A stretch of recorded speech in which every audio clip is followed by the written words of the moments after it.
URFM News. For our sponsor, Tile Warehouse Warners Bay, the large floor tile specialists. It's 1 o'clock. Good afternoon. I'm Belinda De Lasheras with 2NURFM Hunter News. Trains are now no longer being held at Hamilton Station to allow passengers to change between the Hunter and Newcastle lines during peak periods. Previously, commuters arriving on the Hunter line were able to easily board a Sydney-bound train, which was being held for them at the platform. But Shadow Transport Minister Penny Sharp says a leaked internal bulletin to rail staff shows this is no longer viable and the timetable can't be maintained during peak times. For all of the plans that the government promised for making this a seamless transfer, it was only several months ago that the Minister was trumpeting how great this was for the people of the Upper Hunter and up to Maitland. It's clear that the system is not working, and it now means that these commuters are going to be even more inconvenienced. As their train's not held, they might have to wait up to half an hour or another hour for a train to make their connection. The New South Wales State Emergency Services issued a livestock and equipment warning for the Patterson and Williams rivers following a band of heavy rainfall across the Hunter. Farmers and landowners in the area are being warned to remain on standby to move livestock, farm machinery, irrigation pumps and other equipment to secure ground. The SES is also advising people never to drive, walk or ride through floodwater. Community Engagement Coordinator Amanda Hyde says residents should contact the SES if they're in need of assistance. For emergency help in floods and storms, call the New South Wales SES on 132 500.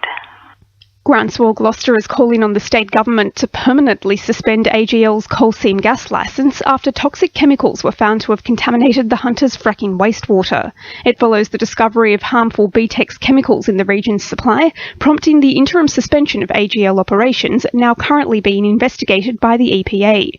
Groundswell Gloucester Chair Julie Lyford says it proves there's significant environmental risks associated with AGL's continued activity in the area. Chief Scientist Mary O'Kane, in her 2012 interim report on the coal seam gas industry in New South Wales, identified quite strongly those BTEX chemicals, benzene, xylene. They're pretty nasty stuff, and it affects the actual nervous system in the human body and also to animals. I mean, we're also talking about there are a lot of dairy cattle. In fact, there's a dairy literally 400 to 600 metres away from where these wells are being fracked. Maitland could soon find itself footing a $40 million bill under a proposed merger with Dungog Council as part of the state government's Fit for the Future program. The move has prompted fears from concerned residents following suggestions Maitland cover the cost of Dungog's infrastructure backlog. But Maitland Mayor Peter Blackmore says the program is beneficial for both councils. What it's about is the process to ensure that Dungog, as well as Maitland, can satisfy the initial approaches to proving that they are financially fit for the future. There are calls for the Baird government to review whether wearing life jackets should be made compulsory for rockfishers following a string of deaths along the Hunter coast. Rockfishers are also being advised to wear non-slip footwear and light clothing, heed the weather conditions and never fish alone. Hunter Surf Lifesaving President Henry Scruton says it comes after the region's 13th death in less than 5 years along a notorious 3-kilometre stretch of coastline. The latest incident was down at Fraser Park where a young lady's lost her life rock fishing. Fraser Park is notorious, unfortunately, as a bad spot to go rock fishing in terms of safety. We get called out too often to go and look for persons lost in the ocean down there, and there have been quite a few deaths down in that section. Hunter motorists are being reminded to slow down in school zones with the rollout of flashing signs now complete across the region. The state government made an election commitment in 2011 to have the 40km/h signs installed outside all New South Wales schools by 2015. Parliamentary Secretary for Transport and Roads Ray Williams says they've delivered on the promise in time for the start of the new school year. Every school across the Hunter has been equipped with 40km speed signs. That's good news for parents, it's good news for the safety of our children, and our message is really clear to all the people out on the road today. And given the inclement weather that we're currently happening, doubly because our roads are certainly slippery, is slow down and be careful and acknowledge and obey those 40k speed zones. In finance, the All Ords is down 10 points at 55.01 and $1 Australian is buying 79.76 US cents.